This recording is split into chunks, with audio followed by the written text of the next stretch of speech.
सभी को नमस्कार। मित्रों, नमस्ते राजेश जी। जोशी जी पर चल रहे एकाग्र की 8वीं कड़ी में आज हमारे साथ लीलाधर मंडलोई जी और कुमार मुकुल जी जुड़े हुए हैं। आप सभी की ओर से इन दोनों का हार्दिक स्वागत। अभी स्वागत। तुरंत जी अभी तुरंत 7वीं कड़ी समाप्त हुई और 8वीं कड़ी में हम लोग इस परिचर्चा के साथ प्रस्तुत हैं। मित्रों, आज रविवार होने के कारण हमने यह कोशिश की कि 2 कड़ियाँ आज हो सकें, ताकि राजेश जी को लेकर उनके अलग अलग रचनात्मक पक्षों को लेकर कुछ विस्तार से बातचीत हो सके। आज की इस कड़ी में, इस परिचर्चा में जिस तरह की उनकी रचनात्मक सक्रियता है उस पर बात होगी, और उनसे जुड़े हुए जो कुछ महत्वपूर्ण संस्मरण हैं उनकी भी उनके भी कुछ तथ्य, उनके भी कुछ किस्से हमारे साथ साझा किए जाएंगे। मैं इस अवसर पर सर्वप्रथम कुमार मुकुल जी के पास चलता हूं और उनसे अनुरोध करता हूं कि वे राजेश जी की जो काव्यात्मक दुनिया है, जो लेखकीय दुनिया है, उस पर अपनी बात रखें। मुकुल जी, स्वागत। स्वागत है भाई। इस कार्यक्रम में मैं राजेश जी पर जो मेरा एक छोटा सा आलेख है, जो मेरी किताब में शामिल भी है, हिंदुस्तान के 100 कवि, उसका पाठ करूंगा।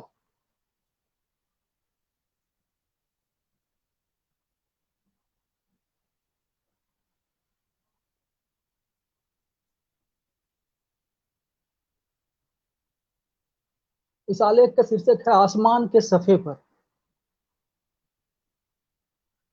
कवि घंघोल डालता है संस्कृतियों के जल को, यह आईना वह गड्ढ-मड कर देता है। कुछ ऐसा ही लिखा है शमशेर ने। राजेश जोशी की कविताओं से गुजरते हुए ऐसा लगता है कि वे पहले से चली आ रही सुचिंतित व्यवस्थाओं को इधर-उधर कर देते हैं, उसे झकझोर देते हैं, ताकि आगत की नई तस्वीर उभर सके।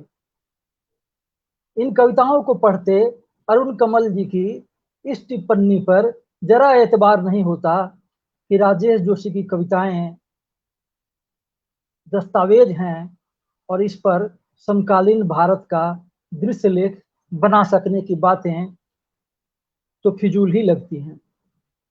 वस्तुतः ये वे कविताएं हैं जो आसमान के सफ़े पर लिखे चांद की तरह प्रतिपदा से पूर्णिमा तक हर दिन अपनी वर्तनी बदल लेती हैं। ये जीवंत कविताएं हैं, दुर्भिक्ष में भी 56 भोग की कल्पना करती किसी अघाए कवि की रसोद्रेक कराती कविताएं नहीं हैं ये। दस्तावेजों और आलेखों की सुचिंतता के मुकाबिल ये कविताएं हड़बड़ी और सरलता को तरजीह देती हैं। ये वे कविताएं हैं जो अचानक थोड़ी हड़बड़ी में कवि की आत्मा से बाहर चली आई हैं, जिन्हें तराशने का वक्त ही न मिला हो उसे। यह साफ है कि ऐसा वे वक्त की कमी के चलते करते हैं, इरादतन नहीं, क्योंकि और भी गम है कवि के पास। राजेश जोशी के लिए कविता लिखना किसी साहित्य भोज में शामिल होने का उपक्रम नहीं है, किसी राज कवि का। न उन्हें अपने गुण गायक चारणों की जरूरत है। मैं तो चारण हूँ प्रत्येक राज कवि का गुण गाने को तत्पर। नामवर सिंह का यह वक्तव्य अरुण कमल को बड़ा मार्मिक लगा था। तभी तो वे लिख पाते हैं, झकाझक कलफ लगे क्रीच बंद कपड़ों में किसी को देखकर कोई सुबक कर रोता है मेरे भीतर। कुछ ही दिनों में निकल आएगी इसकी तोंद, कुछ ही दिनों में हो जाएगा वह गंजा, बढ़ जाएगा इसका रक्तचाप। कभी रघुवीर सहाय ने हिंदी को दुहाजू की बीवी जैसी संज्ञा दी थी। आज राजेश जोशी लिखते हैं, महत्वाकांक्षाओं के मायालोक में कहीं नहीं थी हमारी भाषा। या मुझे अपनी आवाज पुराने दासों की तरह लगी। मुझे एकाएक लगा कि यह अधर्मों की भाषा है। यहाँ देखना होगा कि दरअसल आज भी दो तरह की हिंदी है, एक जिसकी बिंदी पेरिस से लंदन तक चमकती है, और एक दूसरी आम जन की हिंदी जिसकी बाबत रघुवीर सहाय से जोशी जी तक लिखते हैं। आखिर खुद को बरगद जैसी भाषा का कवि बता दहाड़ने वाले कवियों, संदर्भ आलोचना 2006 में छपी एक कविता। दहाड़ने वाले कवियों को अपना पक्ष चुनना होगा कि वे सत्ता प्रतिष्ठान की हिंदी को चुनते हैं या आम जन की हिंदी को।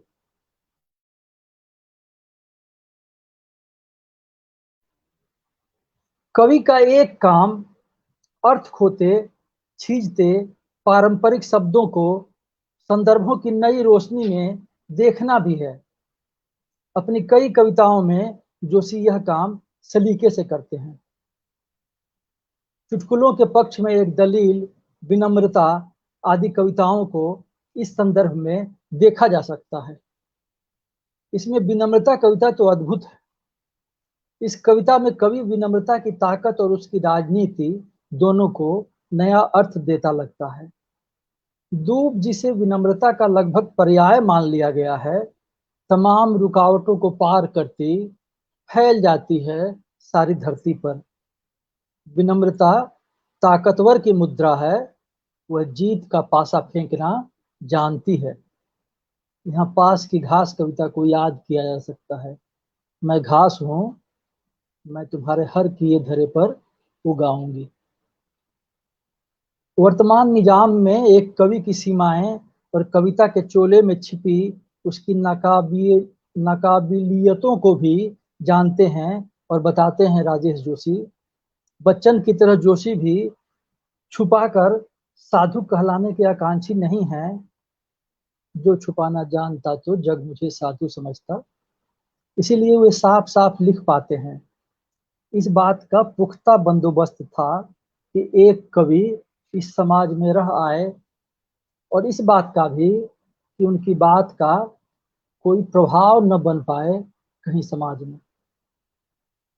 अपनी सीमाओं को जानना ही उन्हें तोड़ने की दिशा देता है, इसे जोशी जी जानते हैं। प्रकृति और प्रेम पर रोचक कविताएं हैं राजेश जोशी के पास, जिनमें कवि एक किस्सागो की तरह पेश आता है। भाषा में उड़ान भरता, लोक की स्मृतियों धुनों का प्रयोग करता। किस्सा काली धोबन का, मुलाकात, जादूगरनी उनकी ऐसी ही कविताएं हैं। अबोधता, विस्फार, आश्चर्य के मिले जुले भावों की भी कई कविताएं हैं कवि के पास। आलोक धनवा का कहना है कि अबोधता कई बार जीवन के बहुत से जरूरी पहलुओं को आलोकित करती है। जोशी की बहन कविता इस संदर्भ में याद की जा सकती है। न जाने उसके भीतर इतना रोना कहाँ छिपा हुआ था कि वह कभी भी रो सकती थी। धन्यवाद दर्पण जी। अब आगे हम लोग मंडलोई जी को सुनना चाहेंगे।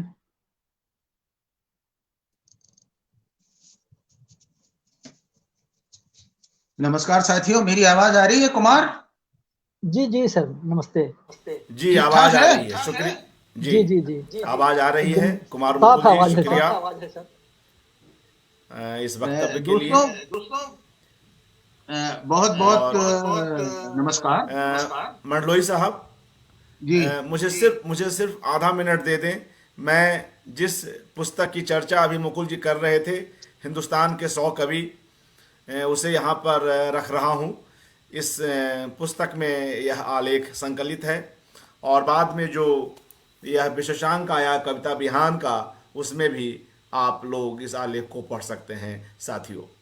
और बस इस संक्षिप्त नोट के साथ हम मंडलोई जी से अनुरोध करते हैं कि वे अपनी बात रखें। जी मंडलोई साहब।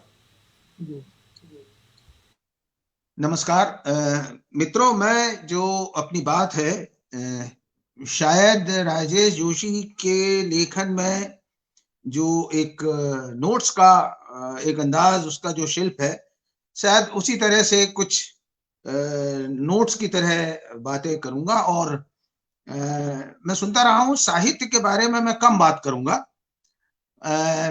राजेश की अपनी जो हम लोगों के साथ जिंदगी रही है, या उनकी एक तरह से जो रचना प्रक्रिया रही है या दुनिया को देखने का उनका जो नजरिया रहा है, उन तमाम चीजों को मिलाकर मैं कुछ बात करूंगा। और हम लोग ये जानने की कोशिश भी करेंगे कि भाई हम राजेश जोशी से मोहब्बत क्यों करते हैं। तो उसके लिए मुझे एक शेर याद आता है और इसका पहला शब्द है बनावट। बनावट को निर्मिति से जोड़कर देखिएगा। बनावट वजहदारी में हो या बेसाख्तापन में, बनावट वजहदारी में हो या बेसाख्तापन में, हमें अंदाज वो भाता है जिसमें कुछ अदा निकले। तो जब मैं राजेश जोशी को अपने सामने रखता हूं, इसमें बहुत इको आ रहा है भाई।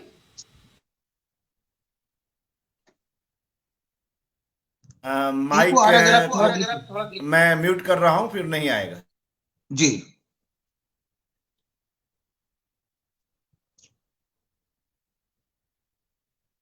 लोई जी कंटिन्यू करें।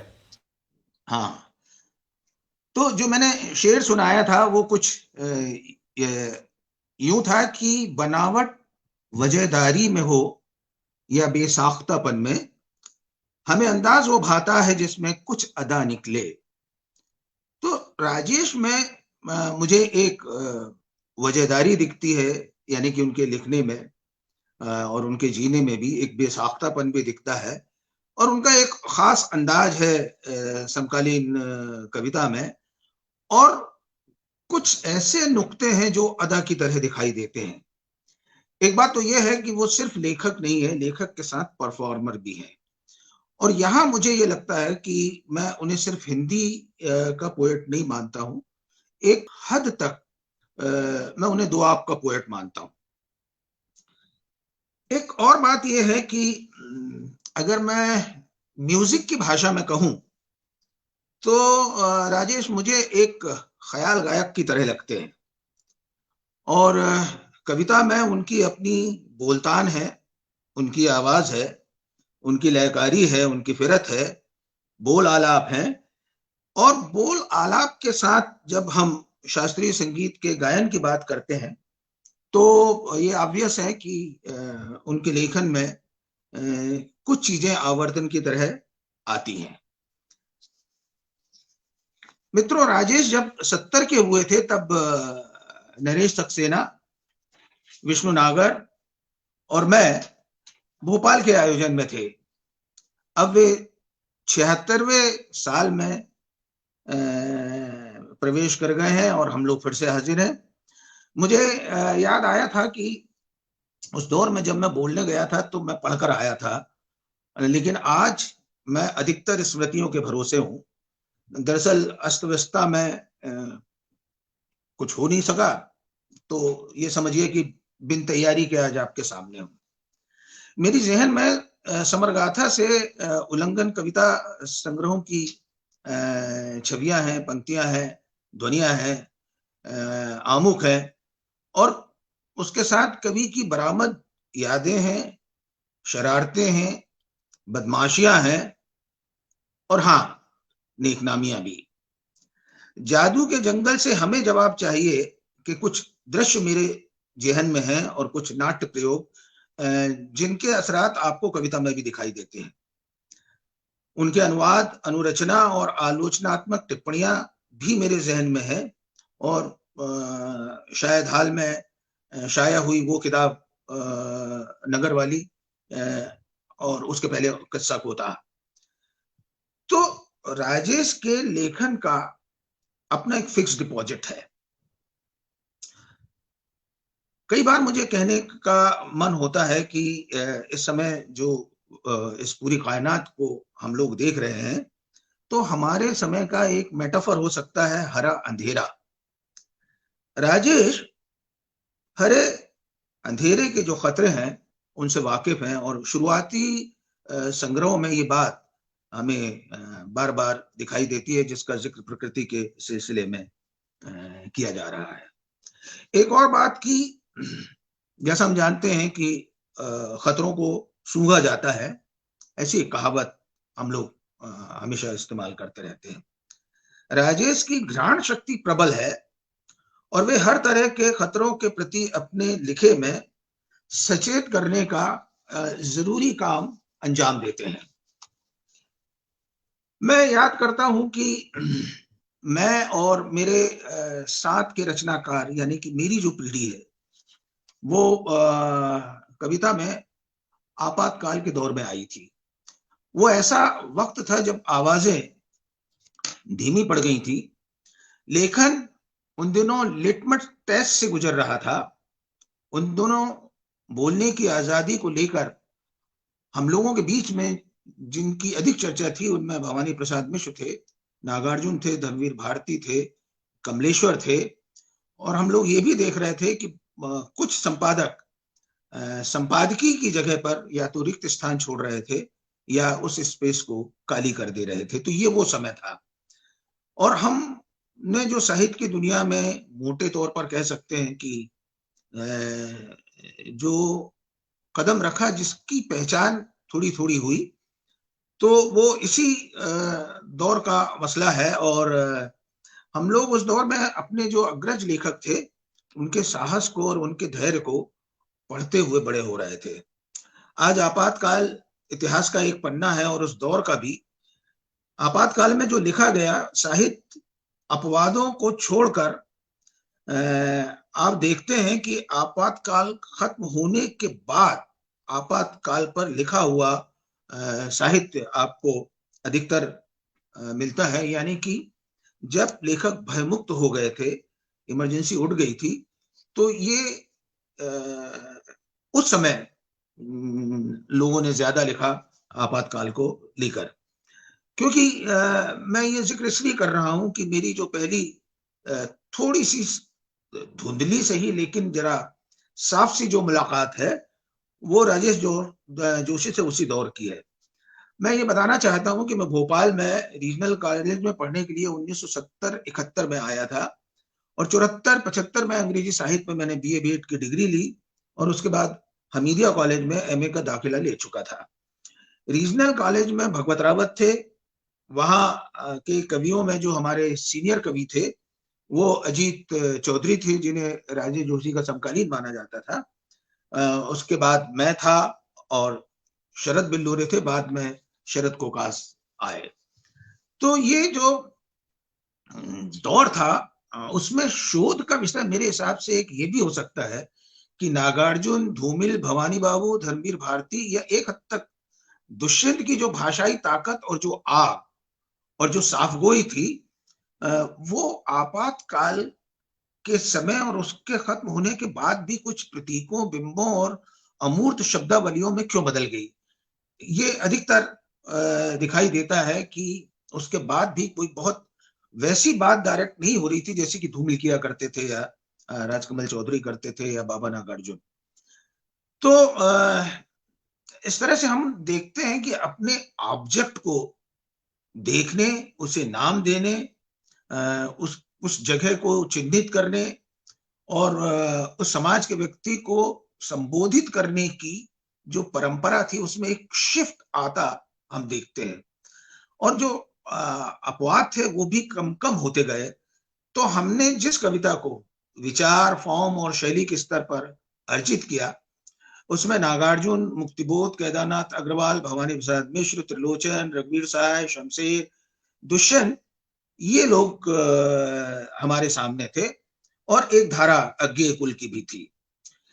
इसके साथ अगर कैमरे की भाषा में क्लोजअप में जो कवि हमारे सामने थे उनमें थे विनोद कुमार शुक्ल, देवतालय, विष्णु खरे, ऋतुराज, भगवत रावत, मलय, अशोक वाजपेयी के साथ राजेश जोशी, अरुण कमल, मनमोहन, असद जैदी, उदय प्रकाश, विजय कुमार, विनोद दास, विष्णु नागर, नरेंद्र जैन, नवीन सागर, ये जो सब लोग थे, मतलब हमारी पीढ़ी के सामने ये सारे लोग उस समय क्लोजअप में थे।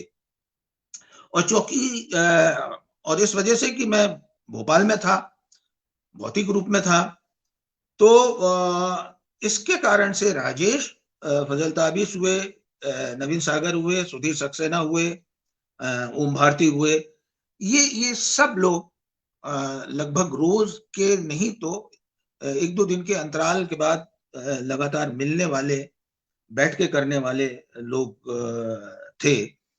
और 90 से 97 का एक सघन समय है जब मैं भोपाल में था और 1-to-1 राजेश के साथ अनेक मुलाकातें हैं, और खास तौर पर रेडियो और टीवी के कार्यक्रमों में वे लगातार आते थे, तो हम लोग बैठते थे और कहीं निकल जाया करते थे। तो जो एक फितरत आवारगी की राजेश जोशी में है और उसकी जो बातचीत लगातार होती रही है, तो वो आवारगी भोपाल में एक हद तक मेरे साथ भी थी। तो राजेश के साथ भी बैठकों का एक आवारा इतिहास है। उनके साथ जो संवाद होते थे, बहस मुबाहिसे थे, उसकी एक शुरुआत हुई थी जो 77 के आसपास हल्की फुल्की ढंग से बढ़ रही थी। और मैं याद करता हूं कि राजेश उन समकालीनों की तरह नहीं थे। वे अपने अध्ययन, शोध प्रवृत्ति आदि के कारण एक साथ कवि वृत्ति में और आलोचना वृत्ति में या आलोचना प्रवृत्ति में, दोनों में एक साथ हुआ करते थे। तो जब वो बात करते थे तो बात कविता में भी होती थी, कविता के आसपास के अलावा दूसरे विषयों पर होती थी, लेकिन उसमें जो एक एलिमेंट हुआ करता था वो एक क्रिटिक होने का एलिमेंट राजेश की तरफ से हमेशा दिखाई देता था। अब ये और बात है कि राजेश ने कभी भी आलोचना का कोई काम प्रोजेक्ट की तरह नहीं किया, यानी कि किसी समकालीन प्रवृत्ति को धैर्य से करने का उनका टेम्परामेंट नहीं रहा। एक किताब शहर में जो आई या उसके बारे में बात होती है कि वो एक प्रोजेक्ट की तरह की गई किताब है, तो दरअसल अगर वो फेलोशिप का बंधन राजेश के पास नहीं होता तो ना का वो उस किताब को नहीं लिखते, और उनको लिखना भी होता तो वो नोट्स में उसको शायद बदल देते। तो उनकी आलोचना का ये जो नोट्स वाला फॉर्म है, मुझे लगता है कि उससे उनके बाद कई लोगों ने फॉलो करके लगभग एक ट्रेंड सा बना दिया और बहुत सारे लोग नोट्स की शक्ल में अपनी बात लिखने लगे। दरअसल इसमें एक सुविधा पाठकों को भी होती है कि जो नोट्स में संक्षिप्त काया में जो कहा जाता है उसको पढ़ने का या उसके भारी होने का जो बोझ है वो पाठकों के सिर पर और दिमाग पर नहीं होता, और एक छोटा सा हिस्सा 1 पेज का 1.5 पेज का उसको आप बार बार पढ़ के बेहतर ढंग से समझ सकते हैं। राजेश की एक वृत्ति जो राइटिंग में भी दिखाई देती है वो नाटककार के अलावा चित्रकार की है। जैसे उन्होंने जितने भी चित्र बनाए हैं या रेखांकन किए हैं वो फिगरेटिव कम है, उनमें अमूर्तता का एलिमेंट ज्यादा है, और आप देखते हैं कि जो लैंडस्केप वगैरह हैं वो सिरे से उनके यहाँ इसलिए नहीं है क्योंकि वो जिस तरह की चित्रकारी में कुछ ही समय के लिए जो रहे वो उनका वही जो स्वभाव है कहीं टिक के कुछ नहीं करने का, यानी कि वो सिर्फ चित्रकार होने की दुनिया में सांस नहीं ले पाए। उनको जो सहारा मिला वो कविता में मिला, और मैं तो यहाँ तक कहता हूँ जो नाटककार और कहानीकार वाला उनका जो रूप है या जो कथेतर गद्य का जो रूप है वो भी वैसा ही है कि मौज मस्ती में जब जितना मन में आया उतना लिख लिया और उसको बाद में जाकर कभी किताब की शक्ल में कंपाइल किया। जहां तक कविता संग्रह है, कविता संग्रह में एक ट्रेंड ये भी दिखाई देता है कि उनका जो दूसरा संग्रह था एक दिन बोलेंगे पेड़, मिट्टी का चेहरा, उसके पहले समरगाथा पहल में आ चुकी थी। तो इसके बाद उनका जो फॉर्म है वो मैच्योर होते हुए स्थिर भी होने लगता है, और तीसरे संग्रह के बाद उनकी भाषा का वो खुरदरापन जो पहले और दूसरे संग्रह में था और समर गाथा में था, वो कम होता है और उसकी जगह उनके जो वाक्य विन्यास है वो चुस्त होने लगते हैं और वाक्यों में एक इनर लय या एक इनर म्यूजिक या उसकी जो चमक है वो बढ़ती जाती है। मैं ये मानता हूं कि राजेश के पास विषयों की कमी कभी नहीं रही। वो एक पोस्टकार्ड पर भी कविता लिख सकते हैं और फोन पर भी सफलतापूर्वक कविता पेश कर सकते हैं। उनके पास दरअसल भाषा, शैली और फॉर्म का एक हुनर है और अपने माध्यम को वापरने की एक तकनीक भी उनके पास है।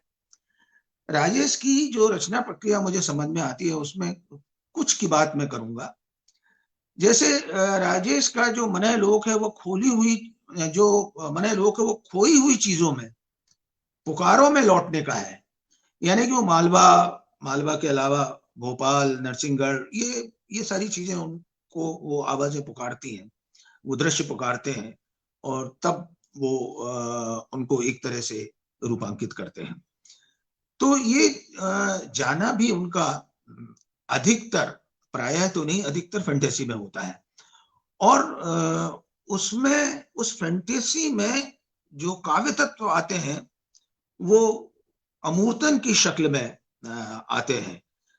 एकदम आरंभ में आप देखेंगे पहले 2 संग्रह में तो उनकी लोक से गहरी वावस्तगी थी जो बाद में अधिक नागर होती गई है। नागर लोक में उनकी कविता अधिक सहजता से वाम विचारधारा में प्रवेश कर सकती है और उसमें ठहर सकती है, रुक सकती है। राजेश की कोशिश होती है कि उनकी जो काव्य पंक्ति है वो स्लोगन की तरह काम करे, यानी सीधी बात करती हो, डायरेक्ट पंक्ति। जैसे कि 10 सेकंड के विज्ञापन में बहुत मेहनत के साथ उसके स्क्रीन प्ले में जो एक वाक्य का जो विज्ञापन होता है या 1.5 वाक्य का, 2 वाक्य का, लगभग उसी तरह से वो अपने वाक्य को बहुत सारी कविताओं में बहुत स्मार्टली उस पंक्ति को पैकेज करते हैं। और चूंकि उनके पास हिंदी और उर्दू की भाषाई जुगलबंदी है तो उनका जो गद्य और पद्य है दोनों में आप देखेंगे कि पाठक को अट्रैक्ट करने की वो जो हिंदुस्तानी जुबान की जो उसका एक जो हुनर है वो अर्जित किया है राजेश ने। इसलिए एक साथ उनको सुनने वाली जो ऑडियंस है वो सिर्फ शुद्ध हिंदी वाली भद्रलोक की ऑडियंस नहीं है, यानी कि तद्भव वाली ऑडियंस नहीं है वो, या तत्सम वाली ऑडियंस नहीं है वो, तद्भव वाली ऑडियंस है।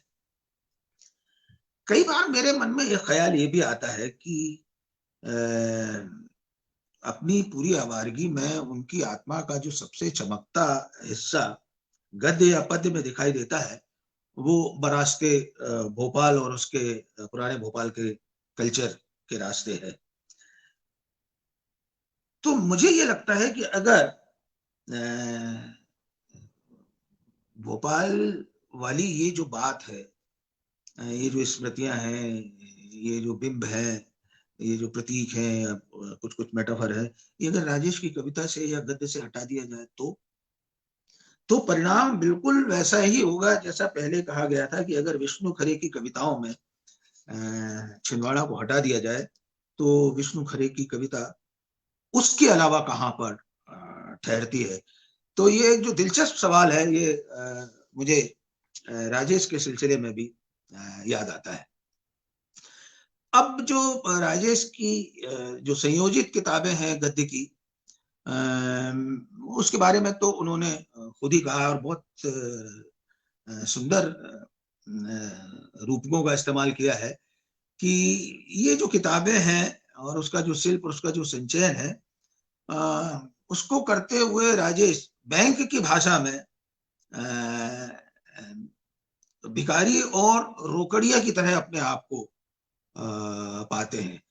वो अपने नोट्स की किताबों को अपनी सक्षमताओं का कम, अक्षमताओं का प्रतिफल ज्यादा मानते हैं और वो शायद इसलिए कि वो एक सिटिंग में बैठकर या एक सब्जेक्ट की कई सिटिंग्स में बैठकर किसी किताब को पूरा करने में अपने आप को असमर्थ इसलिए पाते हैं कि उनमें आवारगी ज्यादा है, ठहरने की प्रवृत्ति इस हिसाब से कम है। उनका जो गद्य है वो एक हद तक प्रतिरोध और हस्तक्षेप की जरूरतों को पूरा करता चलता है। वे खुद मानते हैं कि आलोचना पर बाजार के प्रभाव से एक हल्ला है, उन्माद है, उजड्डता है और अहंकार है। और ये राजेश सोचते हैं कि ये जो हालात हैं ये गद्य और पद्य दोनों में है, और अगर कुछ बदल सकता है आलोचना में तो वो कवि या कथाकार ही बदल सकते हैं या गुणात्मक परिवर्तन ला सकते हैं, कोई क्रिटिक खड़ा कर सकते हैं, कोई नया एजेंडा सेट कर सकते हैं। लेकिन फिलहाल तो ऐसा होता दिखाई दे नहीं रहा है। एक और बात राजेश की मुझे हमेशा बार बार याद आती है, और कई ऐसी बातें हैं जो राजेश बात बात में उठाते रहे हैं और उसके आवर्तन में भी जाते हैं। जैसे उनकी एक बात मुझे बहुत हांट करती है। उन्होंने कहा था कि समकालीन कविता में मुक्तिबोध और रघुवीर सहाय के बाद मेजर पोएट कौन है इसके बारे में अभी तक तय नहीं हो पाया है। तो बातचीत में ही सही एक बड़ा इशारा राजेश करते हैं, और ये मतलब उनका जो साहित्यिक सरोकार है उसको इंगित करता है। राजेश मेरे लिए समकालीन कविता की एक ऐसी विश्वसनीय आवाज है जिसे विश्व पूंजीवाद ने अभी तक अपने तमाम हथियारों के बावजूद उनके लेखन या उनकी सोच को प्रभावित नहीं किया है। उनके पास अपीलों में सही प्रतिरोध है, एक तरह की सामूहिकता का प्रतिनिधित्व भी है जो कविता से बाहर वैचारिक मंचों पर उनके बोलने में, उनके शब्दों में हमें दिखाई देता है। दिलचस्प बात यह है कि उनकी युवाओं की एक कॉन्स्टिट्यूएंसी भी है जिसके लिए हमारे विष्णु खरे बहुत कहा करते थे।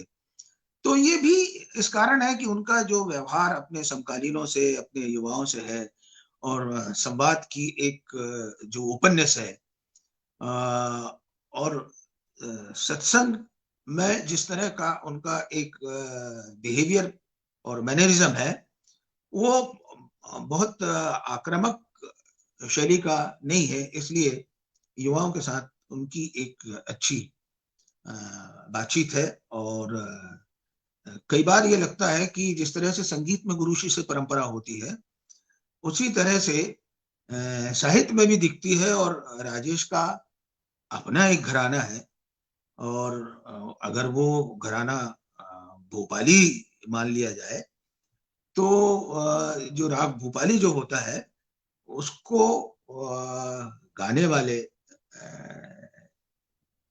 भोपाल और भोपाल के बाहर राजेश के घराने में आपको मिलते हैं।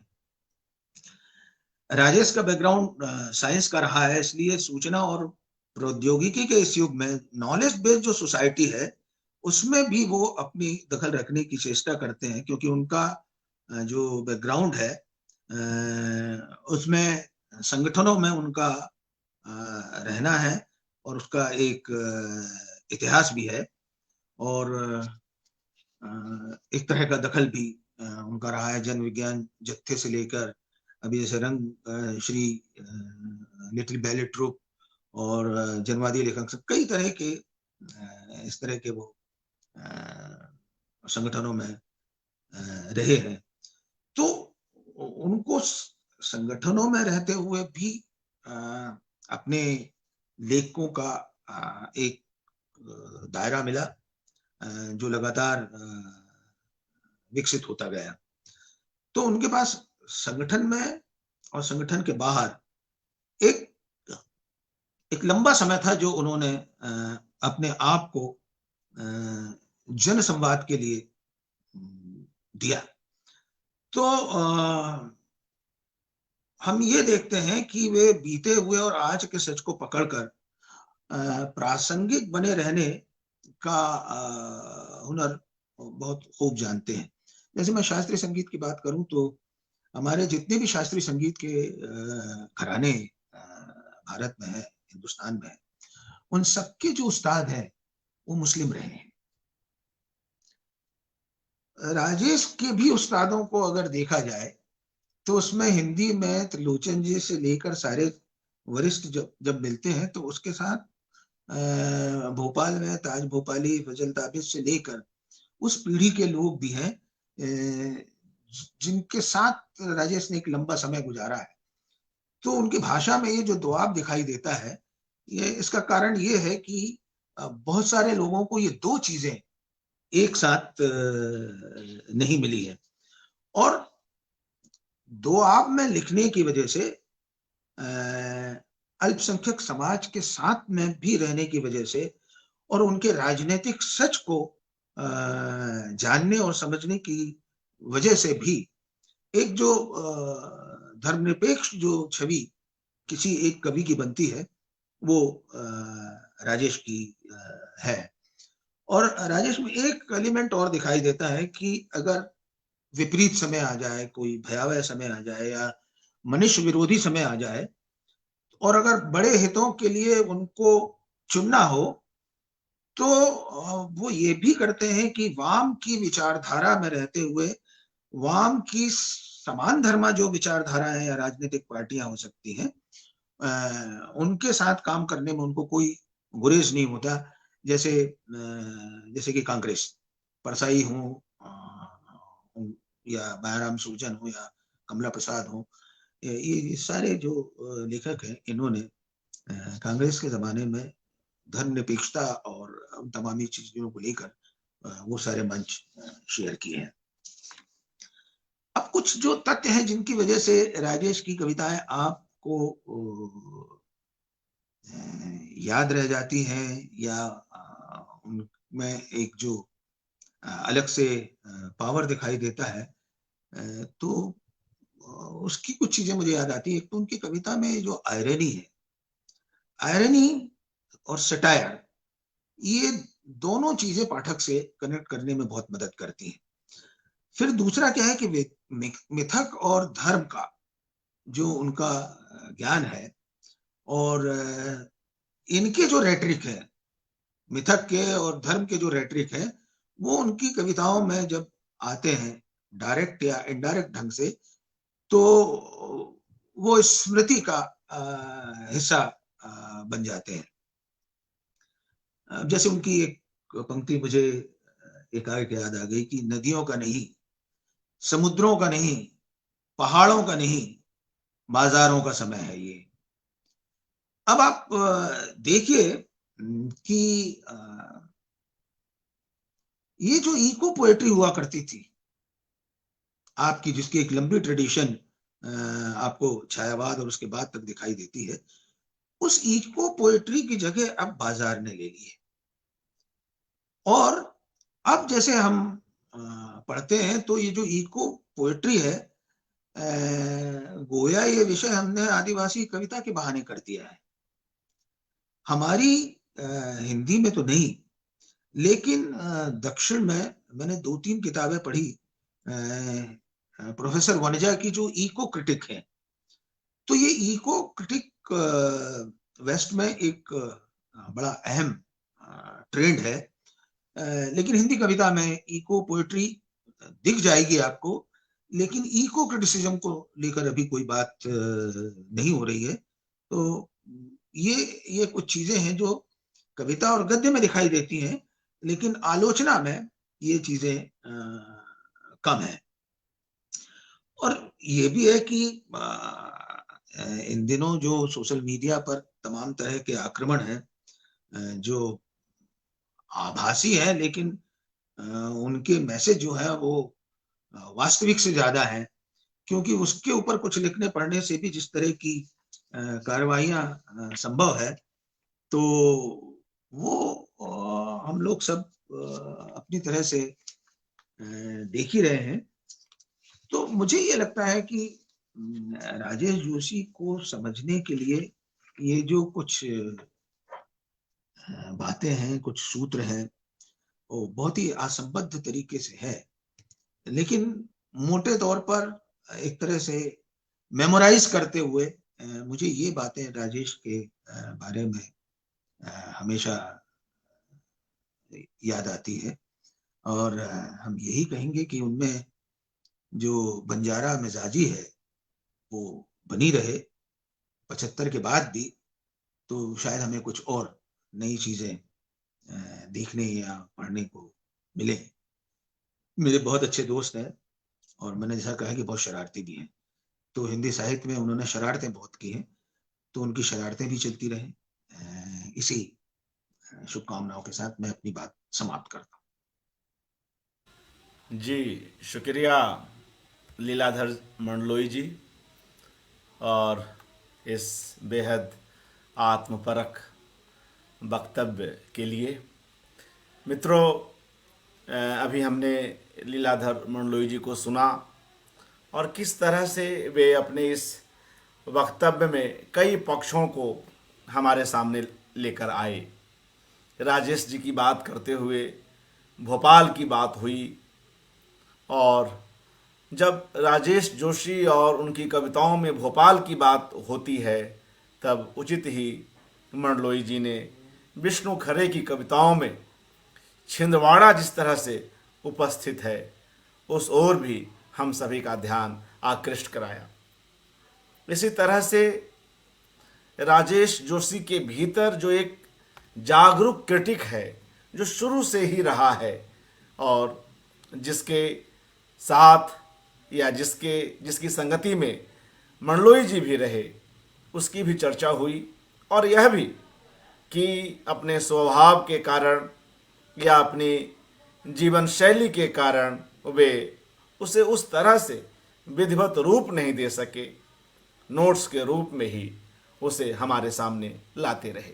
हालांकि उसका भी अपना एक खास महत्व है, कम शब्दों में कई महत्वपूर्ण बातें हो जाती हैं, और ऐसी कई बातें आज यहाँ हुई, और कुछ संगीत के रूपक आए, कुछ चित्रकला से बातें हुई, और इस तरह से मित्रों आज की यह कड़ी जो है एक महत्वपूर्ण कड़ी बनी। कुमार मुकुल जी का वक्तव्य और लीलाधर मंडलोई जी का वक्तव्य। उनका एक कविता संग्रह है मिट्टी का चेहरा, उसमें एक बड़ी प्यारी कविता है, मैं उड़ जाऊंगा। मुझे लगता है आप दोनों की अनुमति से इस कविता का पाठ किया जाए, मैं उड़ जाऊंगा, और इसके बाद फिर हम लोग इस कार्यक्रम को विराम देंगे।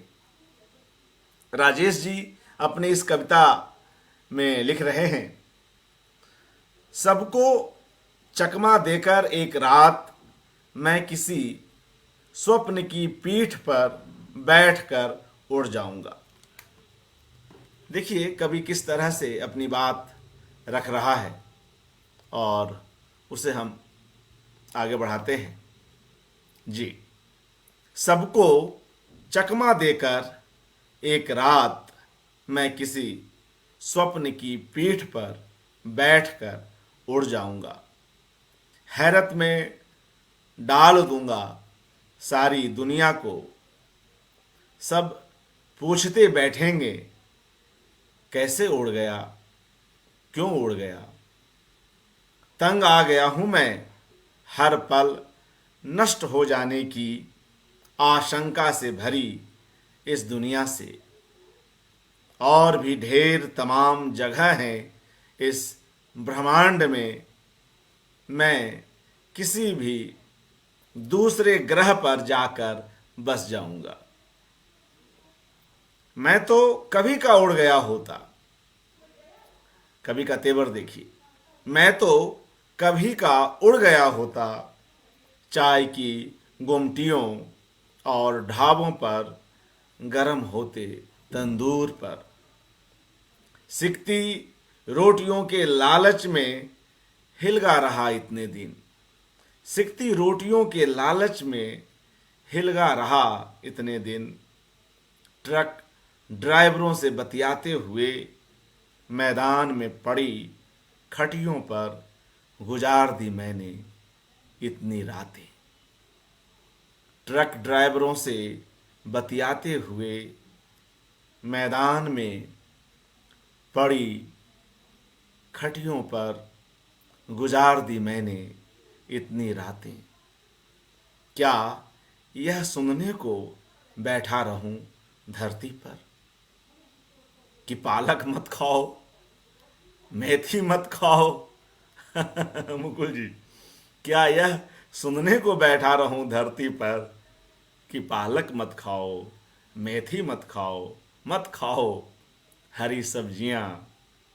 मैं सारे स्वप्नों को गूंथ गूंथ कर एक खूब लंबी नसैनी बनाऊंगा और सारे भले लोगों को ऊपर चढ़ाकर हटा लूंगा नसैनी। ऊपर किसी ग्रह पर बैठकर ठेंगा दिखाऊंगा मैं सारे दुष्टों को। कर डालो जैसा करना हो नष्ट, कर डालो जैसे करना हो नष्ट इस दुनिया को। मैं वहीं उगाऊंगा हरी सब्जियां और तंदूर लगाऊंगा। देखना एक रात मैं सचमुच उड़ जाऊंगा, देखना एक रात मैं सचमुच उड़ जाऊंगा। तो जिस तरह से मित्रों बात हुई कि राजेश जोशी जी का जो अपना एक कवि पक्ष है और उसके भीतर की जो सामाजिकता है, सबको लेकर चलने की जो बात है, वह इस कविता में भी उपलब्ध है। भले लोगों को वे पहले चढ़ाते हैं नसैनी पर और खुद अंत में चढ़ेंगे, और लेकिन यहीं पर जो दुष्ट लोग हैं उनको कोसने का भी काम कभी करता है, मगर किस चुलबुले अंदाज में, किस भोपाली ढंग से, वह भी हम देखते हैं। भाषा यहाँ खिलखिला पड़ती है और जो भी इस कविता को पढ़ता है हंसता भी है और इसके भीतर की गहराई को भी उतनी ही आसानी से समझ लेता है, उसके साथ हो लेता है।